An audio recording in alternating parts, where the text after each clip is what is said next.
Muy bien, por lo visto pues todos tenemos buen audio y tenemos buen video. Gracias, buenas tardes. Bienvenidos a la hora Nafinet de este día 16 de febrero del 2016.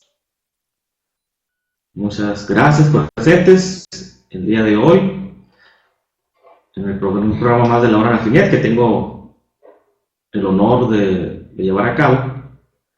Mi nombre, para quienes no me conozcan, José de Jesús Ceballos Caballero, presidente nacional de Nafinet, a la orden. Un saludo a todos los que ahorita están en el aula y a quienes están aquí comunicando por el chat de texto. Un saludo para Danielita, Rodolfo, Héctor, Josué, Hugo. Buenas tardes a cada uno de ustedes y gracias por estar presentes. Bueno, vamos a continuar con el tema de la reforma fiscal, específicamente la ley de impuestos sobre la renta. La semana pasada estábamos durante la hora Nafinet viendo este tema y aquí por cuestiones técnicas tuve un problema con el suministro de energía eléctrica y se nos cortó la comunicación. No terminamos el tema de la ley de impuestos sobre la renta con las reformas que sufrió para el 2016. Vamos a retomar este tema. Vamos a ver las láminas que vimos la semana pasada. Las vamos a ver ahorita de una manera más rápida para poder terminar todo el material del impuesto de la renta en este programa del día de hoy. Pero no me quiero continuar sin saludar antes a los que están ahorita presentes en el aula. Un saludo, aquí tenemos a Alberto Sandoval Ojeda. ¿De dónde nos escuchas, Alberto? Betsabe del DF, Chuyita, de acá de Sonora, Chuyita paisana. ¿De qué parte de Sonora, Chuyita? Yo creo que ya me has dicho, nunca no recuerdo.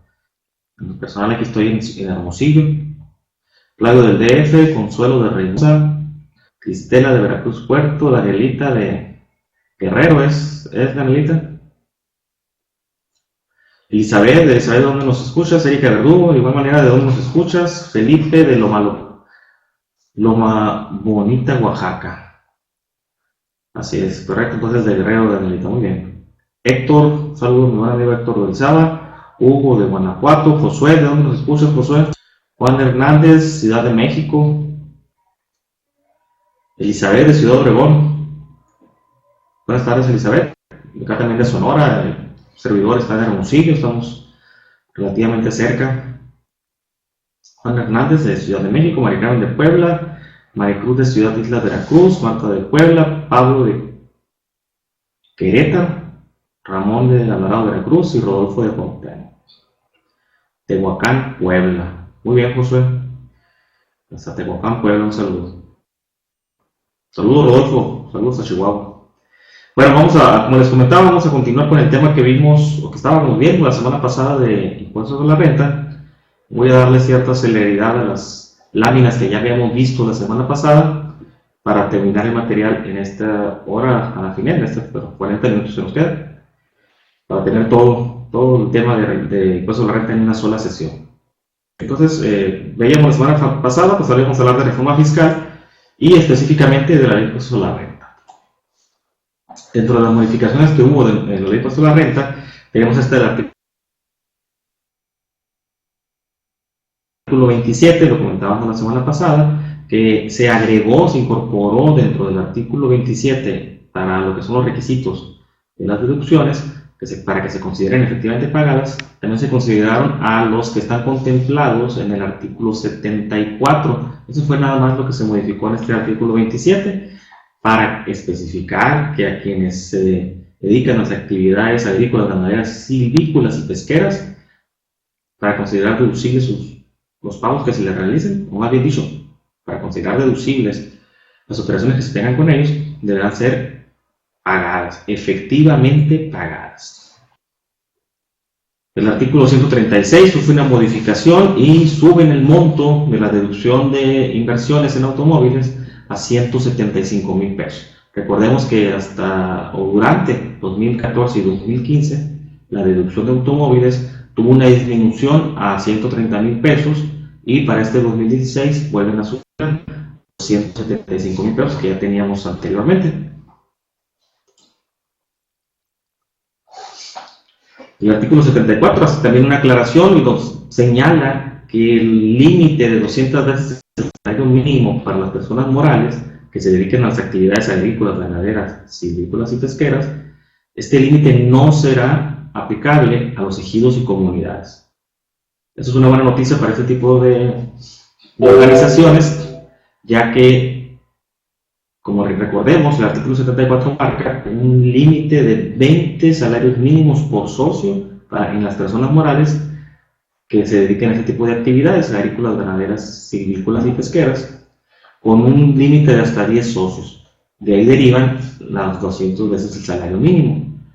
Pero nada nos aclara el artículo 74 que no será aplicable para ejidos y comunidades, e incluso a través del artículo segundo transitorio, fracción primera, de la misma ley del impuesto a la renta, nos señala que esta aclaración, que no habrá un límite en la exención, aplica o será aplicable desde el 1 de enero de 2014, por lo que este tipo de organizaciones podrán presentar complementarias y en caso de resultar un saldo a favor, lo podrán compensar, más no solicitar en devolución, ¿sí? Solamente compensar.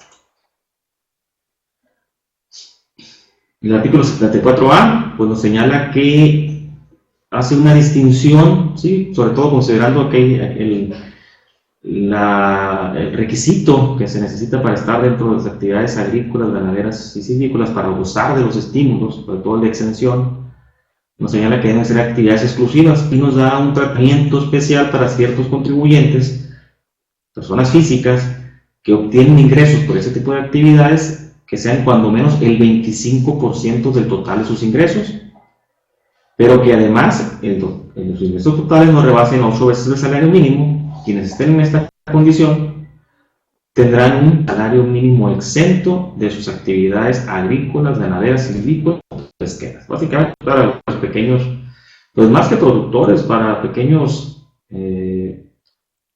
personas físicas que a lo mejor laboran en el campo, que el patrón les da la oportunidad de tener su propia cosecha o sus animales para crianza, y puedan llegar a tener a lo mejor estos 25% de sus ingresos por medio de este tipo de actividades, y adicional a ello reciben un salario por parte de su patrón, mismo que no deberá de rebasar los 8 veces el salario mínimo. Y sus actividades, por las actividades agropecuarias, pues estarán exentas hasta un salario mínimo. Y de igual manera, lo señalado en el artículo 74A que acabamos de ver, será aplicable desde el 1 de enero de 2014, por lo cual se podrán presentar complementarias. Si se genera un saldo a favor, se podrá compensar y no habrá beneficios de devolución, solamente compensación.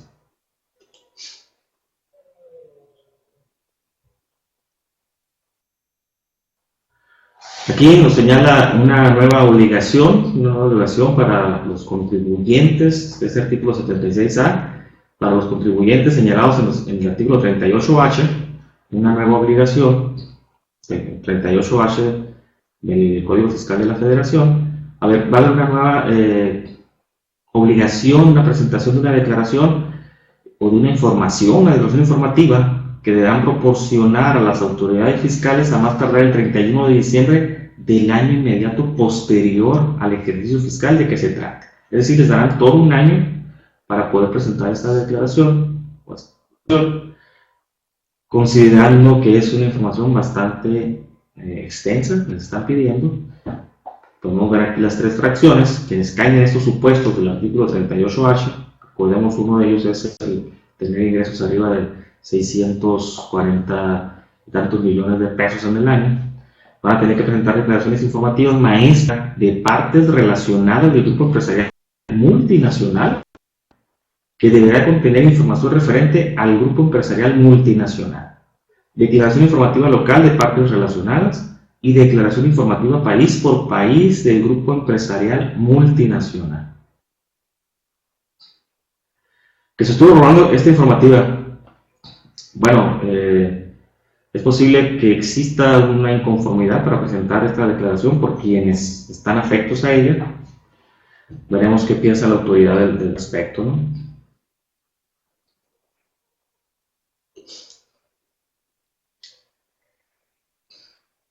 Una modificación que existió para este 2016 en el artículo 93, los ingresos exentos, nos vuelven a cambiar uno de los requisitos para poder exentar la venta de casa habitación. Este requisito, o más bien dicho, esta enajenación de venta de casa habitación a través de los años ha ido sufriendo diversas modificaciones, ¿sí? Ha ido la autoridad tratando de cercar o de cerrar algunas opciones que tenían algunos contribuyentes, o más bien dicho, lagunas se pudiera decir, o salidas y para gozar de los beneficios de esta exención. En su momento, ya hace algunos años, si no mal recuerdo, durante el 2009, hasta el 2009, esta fracción del artículo 93, anteriormente 109, no daba un límite de años para poder gozar de la exención de impuestos sobre la renta en la venta de casa habitación, sino que señalaba que con que fuera prácticamente una al año, ¿sí? Posteriormente la autoridad, a ver que había contribuyentes que no caían, o más bien dicho, estaban usando esta exención de la venta de casa habitación de una vez al año, más bien como un negocio para estar cada año en una propiedad, la autoridad pone un límite de años en los cuales se podrá gozar de la venta de esta casa habitación, y anteriormente hasta el 2015, con la reforma del 2014, se estipuló un periodo de 5 años, ¿sí? Un periodo de 5 años donde podíamos gozar del no pago de impuestos sobre la renta en la venta de una casa habitación.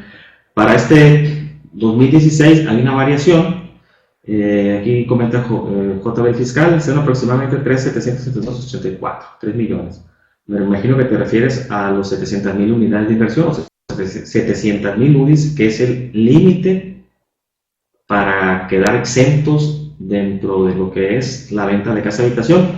Y anteriormente, hasta el 2013, si no mal recuerdo, el límite era 1.500.000 UDIs. Nos bajan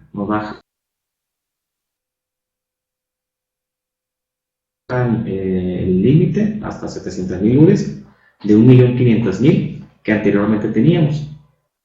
Y otra modificación que sufrió este artículo en el 2014, que sigue igual para este año, es que ya por el excedente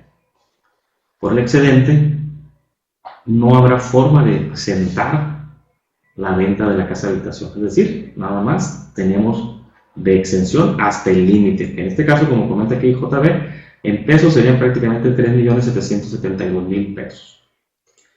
El cambio que sufrió esta fracción del artículo 93, la exención prevista en este inciso será aplicable siempre que durante los 3 años inmediatos anteriores a la fecha de enajenación de que se trate el contribuyente no hubiera enajenado otra casa de habitación por la que hubiera obtenido la exención.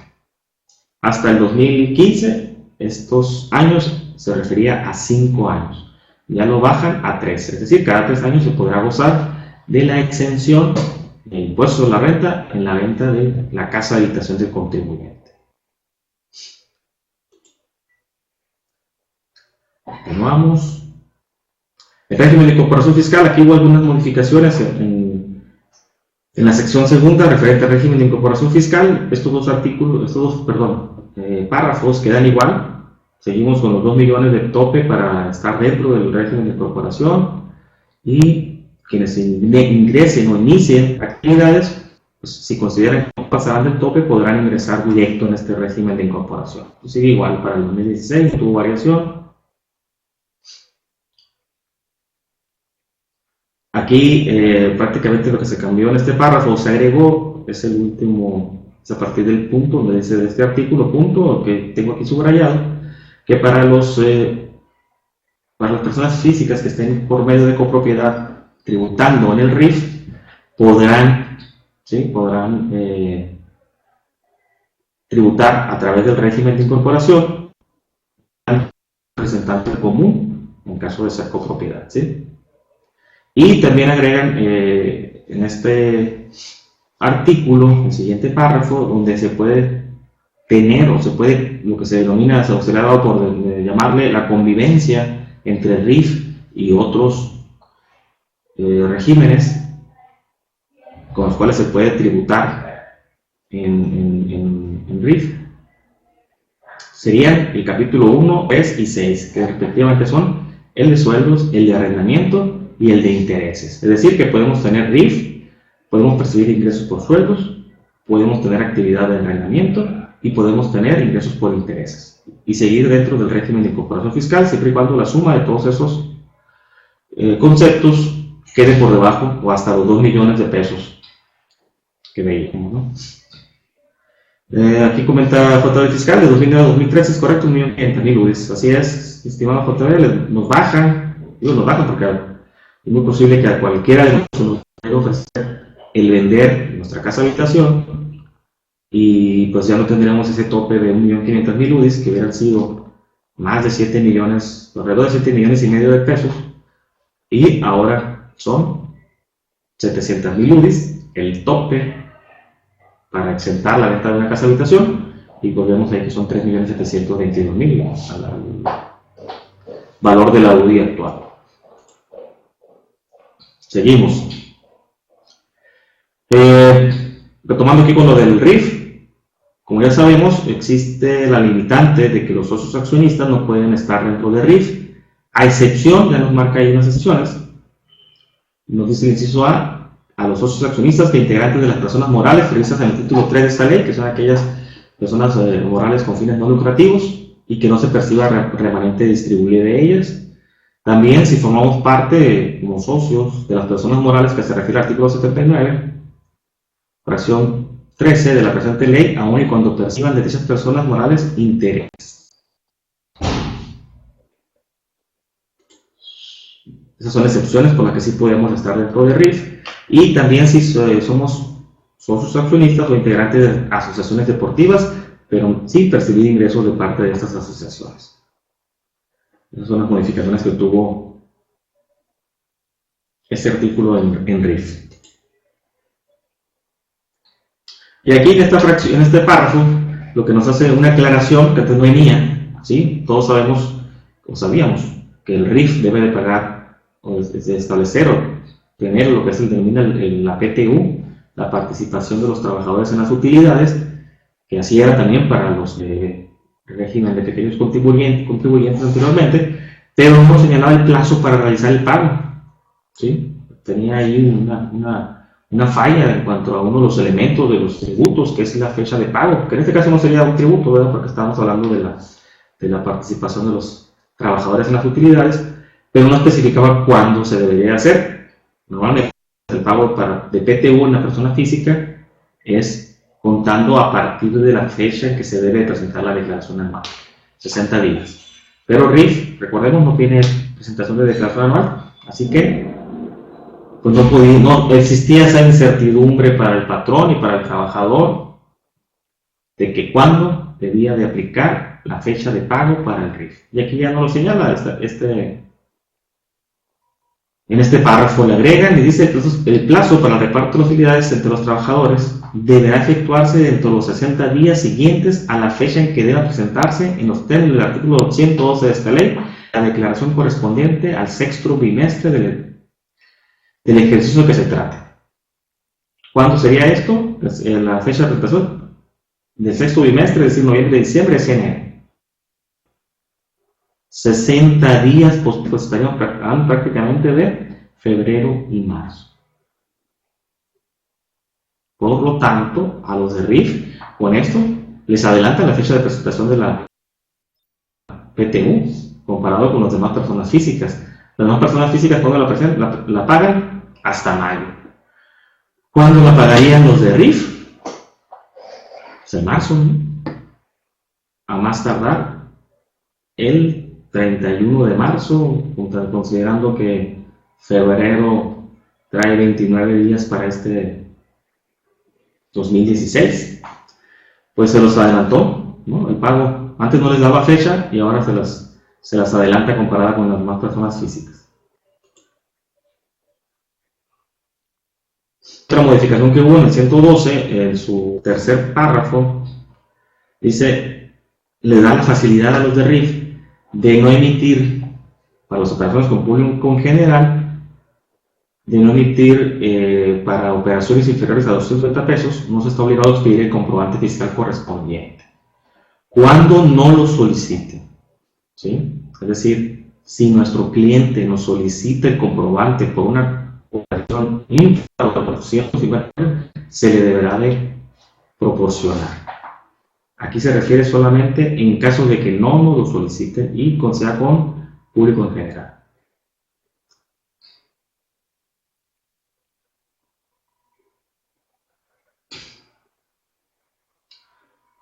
Así es, JB. Esta facilidad solo opera para RIF. Por eso precisamente se encuentra contemplada en el artículo 112. ¿Sí?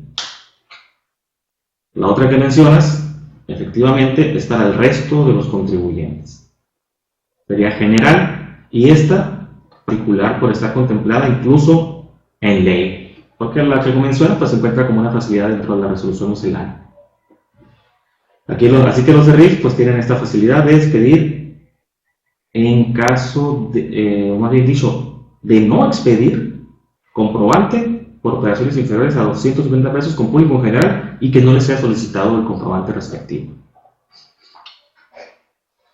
Entonces, porque es una discusión en algunos negocios donde puede llegar uno a hacer una compra de, ya sea antes que eran los 100 pesos para todos, o ahora los 150 pesos solo para RIF, donde uno solicitaba, hablando de la general que tenemos la de 100 pesos, por una compra, vamos a poner 80 pesos, copias en una papelería por 80 pesos, y uno solicitaba un comprobante, nos lo negaban porque nos decía el dependiente, la persona que estaba atendiendo, que no estaba obligada a entregar comprobantes por operaciones inferiores a 100 pesos, cuando no es eso lo que contempla esta facilidad, ya sea la de miscelánea, los 100 pesos, o esta de 250 para arriba. No es que solamente se expidan comprobantes por operaciones arriba de 100 pesos, o en este caso para RIF de 250 pesos. Es que no se está obligado a expedir el comprobante por operaciones inferiores a 250 pesos para RIF, con público en general, cuando no nos lo solicite. Si nos solicitan el comprobante, se deberá entregar sin importar el monto del mismo, o de la operación, sin importar el monto de la operación. Y eso también es una facilidad que opera exclusivamente para RIF, que es el monto de 5,000 pesos o hasta 5,000 pesos. Si lo vemos por una parte, pues sería hasta 5,000 pesos, o por debajo, más bien de los 5,000 pesos, operaciones en efectivo para RIF, o arriba de 5,000 pesos, operaciones que se deberán de pagar a través de transferencia electrónica, cheque nominativo o tarjeta de crédito. Para los demás contribuyentes, este monto es de 2,000 pesos. ¿Correcto? Rodolfo Flores,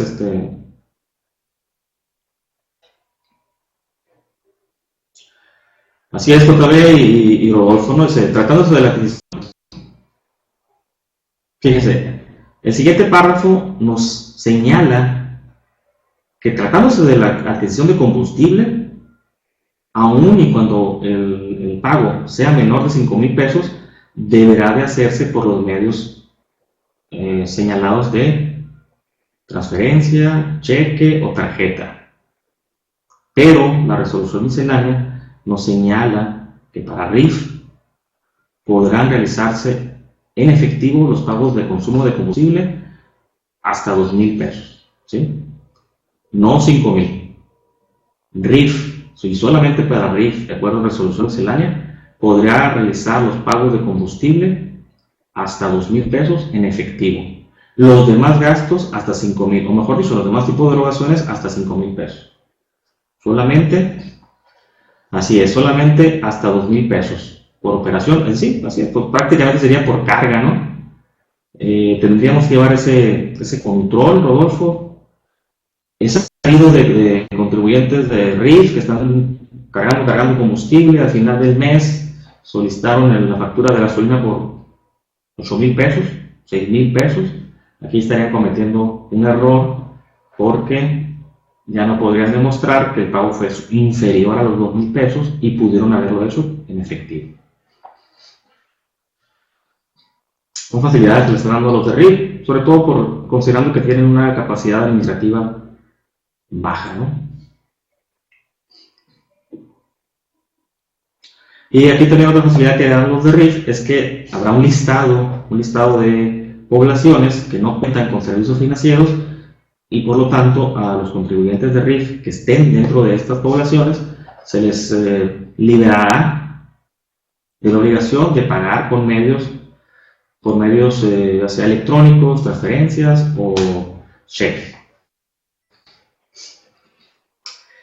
Así es, un asunto cuidar con los de RIF, aprovechar ese estímulo del pagar o del poder pagar en efectivo el consumo de combustible hasta 2,000 pesos, pero cuidar que se esté llevando, que podamos llevar ese control.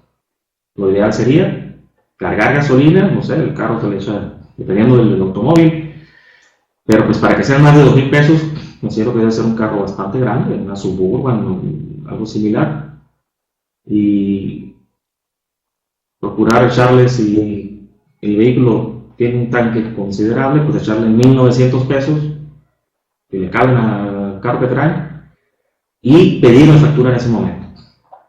Aunque la estamos pagando en efectivo, solicitar la factura y estaremos cumpliendo con el requisito para RIF. Recuerden, solo para RIF, ¿sí? Los demás contribuyentes siguen obligados a pagar sin importar el monto del pago de los combustibles, los consumos de gasolina, de combustible, por medios electrónicos, transferencia, cheque nominativo. Correcto, JB, hay que checar esta regla para tener todos los requisitos.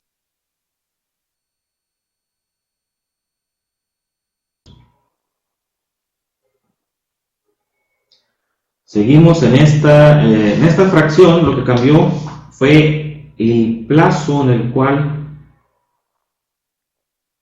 la autoridad podrá, pues como se dice, sacarme del régimen por no cumplir con la presentación de declaraciones, ¿sí? Anteriormente, este artículo lo que decía era que si en 5 ocasiones, o si se presentaban 5 declaraciones bimestrales en forma extemporánea, nos saldríamos de este régimen. ¿Sí? O sea que prácticamente teníamos en menos de 6 años una vez o 5 veces en un periodo de 6 años, ¿sí? Para salir de RIF, de presentación de declaraciones de forma extemporánea. Ahora nos dice,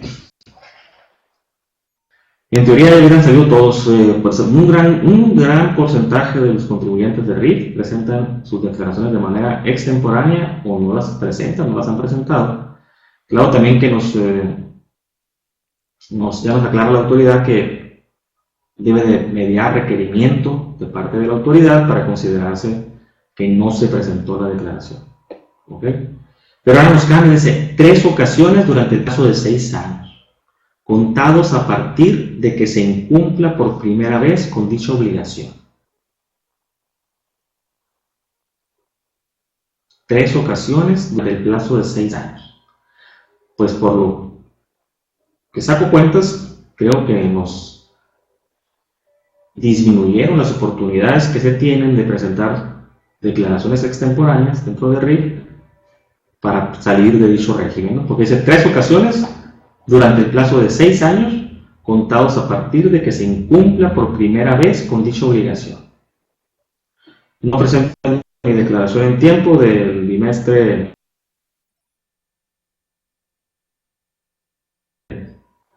enero-febrero, que debo presentarla en marzo, tendría 1.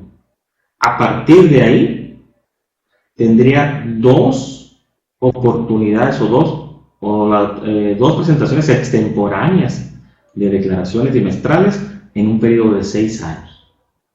Creo que es un plazo, bueno, un una oportunidad muy reducida. Ahora sí que nos pusieron en 3 strikes, ¿sí? Que serían el béisbol. 3 strikes en un periodo de 6 años y estamos prácticamente ponchados. Y así de JB se tendría que ver o tiene que mediar requerimiento de parte de la autoridad. Ni siquiera haberle hecho caso al requerimiento en el plazo establecido.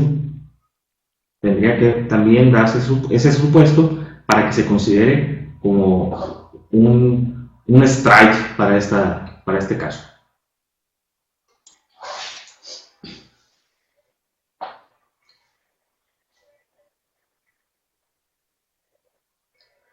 El artículo 113. Ya nos aclara también aquí en el 113 qué pasa cuando un contribuyente de RIF vende su negociación, su negocio, el negocio que tenía bajo RIF. Anteriormente, hasta el 2015, nos decía que quien adquiriera el negocio no podía tributar dentro de RIF. Y hay una limitante pues muy fuerte, es decir, ¿sabes qué? Si tú adquieres un negocio a un contribuyente de RIF, no podrás continuar tributando dentro de RIF para operar ese mismo negocio. Y ya da una facilidad, ya da una flexibilidad. Con el siguiente párrafo, donde vemos que si el adquirente de la negociación presenta un plazo dentro de los 15 días siguientes a la fecha de la operación, donde den un aviso de la fecha de adquisición de la negociación y los años en que el enajenante tributó en RIF, quien adquiere podrá seguir tributando en RIF contando los años en que tributó el enajenante. ¿Ok? Ya da una opción para así poder estar o continuar dentro de RIF en caso de que una persona adquiera el negocio de otra persona que haya sido RIF. Podrá continuar en RIF, perderá los años en que aquel otro o el enajenante tributó dentro de RIF.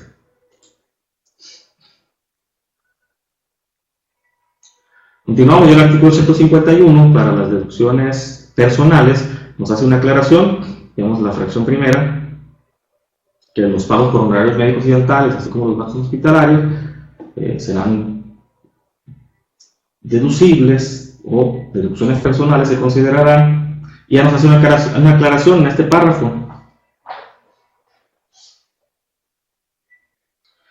Elizabeth dice, si rento un local comercial donde estaba un RIF y quiero poner la misma actividad, ¿ya no puedo hacer RIF? Bueno, sí podría ser RIF, Elizabeth, porque en el caso que planteas, estás solamente rentando un local comercial, donde muy probablemente el arrendador ni siquiera sea la persona que estaba realizando la actividad de RIF. Se refiere más bien el artículo 113 en caso de que ese local comercial, a lo mejor era una papelería, ¿sí? Y tú le compraste, Elizabeth, a quien estaba en esa papelería llevando una actividad como RIF, le compraste el mobiliario que tenía, los estantes, le compraste el inventario y todo lo que tenía que ver con su negocio. A eso se refiere. ¿Por qué? El local comercial rentado, pues es propiedad de otra persona, de un arrendador, alguien que se dedica nada más a la actividad, a lo mejor. No, habría que ver más detalle, pero es alguien independiente de quien llevaba a cabo la actividad de RIF. En este caso no habría ningún problema en el que planteas.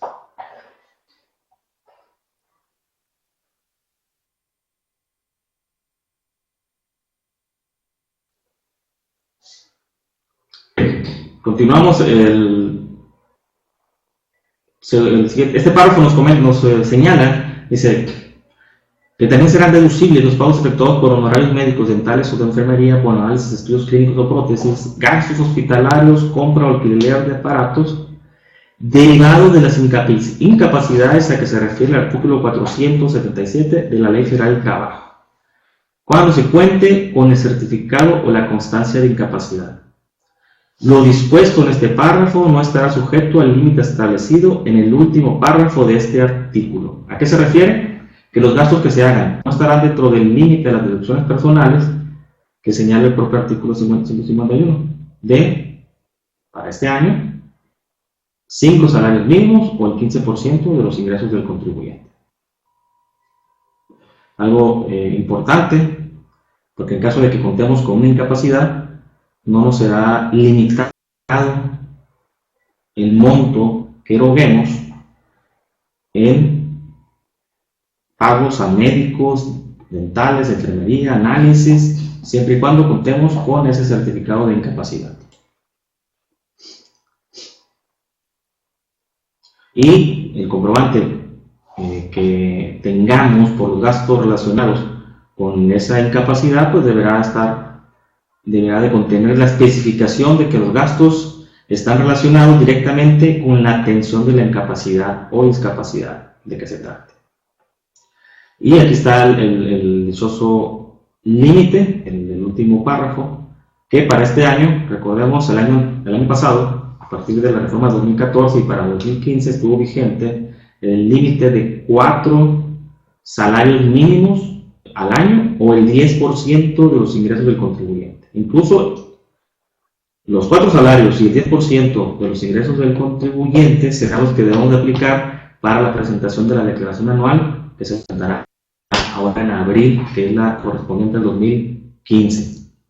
Este límite del 5%, dice la cantidad de crédito menor entre 5 salarios mínimos y el 15%, que nos elevan un poco, de 4 a 5 y de 10% a 15%, será aplicable para la declaración anual del 2016, que se presentará en el 2017.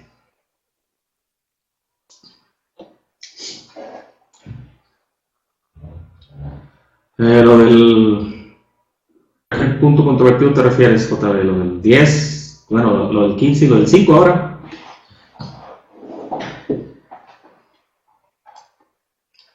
Pues creo que no le veo mucha, ¿cómo se dice?, probabilidad de que se gane, adicional a que los tribunales resuelven mucho a favor de la autoridad. ¿Qué pasó en la declaración del 2013, que se presentó en 2014? No aplicamos, al momento de presentar esa declaración, no se aplicó el límite que establecía este artículo de los 4 salarios mínimos y el 10%, no se aplicó en la declaración del 2013 que se presentó en el 2014, cuando ya estaba vigente este límite. No lo aplicamos. ¿Por qué? Porque la ley no puede ser retroactiva. Pues en este mismo caso nos va a dar la ley, los tribunales, de que ahora que el límite subió, pues tampoco lo vamos a poder aplicar.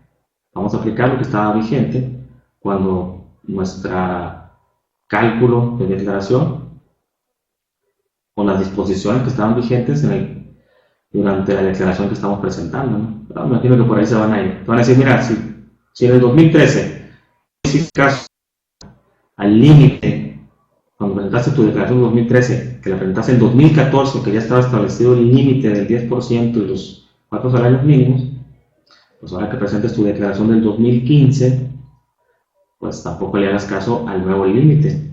Toma el que tenías anteriormente. Me imagino que por ahí se van a ir. Seguimos, disposiciones de vigencia temporal de la ley de impuestos sobre la renta.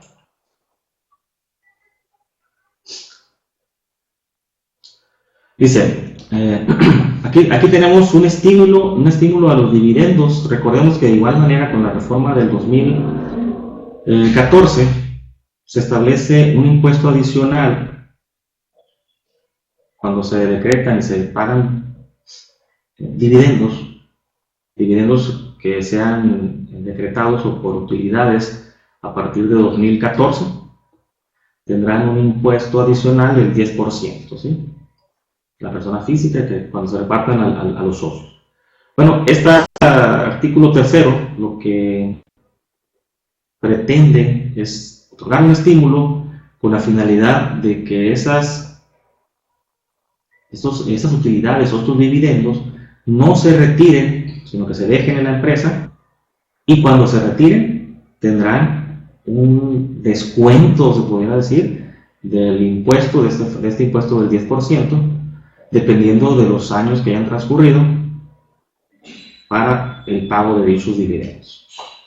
Y dice, derivado de los dividendos de utilidades generados en los ejercicios 2014, 2015 y 2016, en tanto dichos dividendos de utilidades sean reinvertidos por la persona moral que los generó. El estímulo a que se refiere esta fracción consiste en un crédito fiscal equivalente al monto que resulte de aplicar al dividendo o utilidad que se distribuya el porcentaje que corresponda conforme al año de distribución, conforme a la siguiente tabla. Y la tabla es la siguiente. Dice año de distribución 2017, porcentaje aplicable al monto del dividendo o utilidad distribuido, 1%. 2018, 2% y 2019, 5%. Es decir, se refiere a las utilidades de 2014, 15 y 16.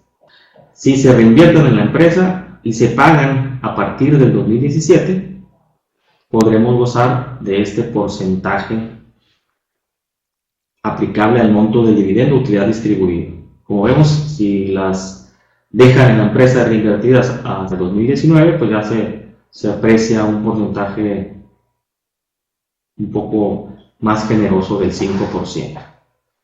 Hay que recordar que hay que tener muy bien identificadas en nuestra contabilidad las utilidades o dividendos del 2014, 15 y 16. Es algo que debemos de hacer a partir de la reforma de 2014 con los dividendos por este impuesto adicional del 10%.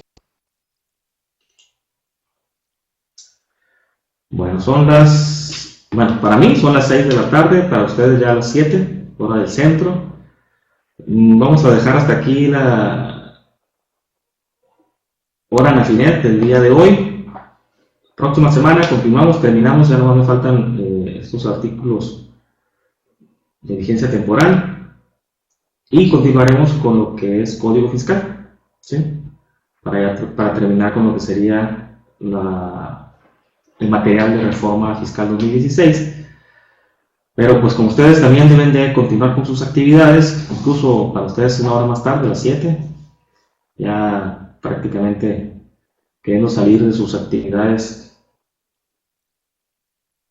laborales, ¿sí?